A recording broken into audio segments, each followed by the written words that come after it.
In this video, I'm going to show you how to extend beat on BandLab. Now, there's a lot of different ways to do it, but the easiest one, I think, is by just basically having your beat over here. So, as you can see, I have my beat here inside my track, and I can just pretty much go ahead and just copy it by Ctrl and C, or right-click and copy. I want to position myself to the end here, and I can just paste it in, and if I now move this over here, I've basically extended my beat. So if I now play this, okay, I have to extend this first, so it's going to be able to render everything.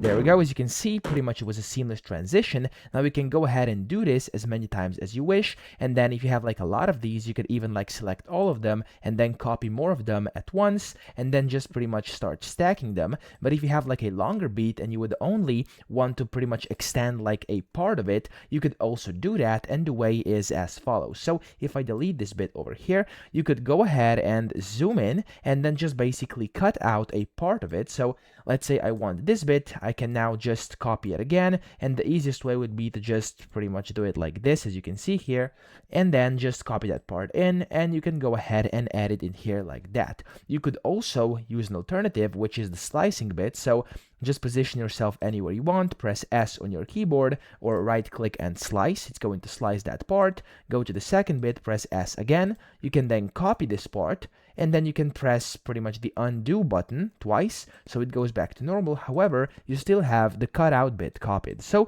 you can just do that and just keep on stacking them to the right, and it's basically going to extend your beat. Nothing special here. So I hope this video helped you out. If it did, please subscribe to the channel and help me out as well.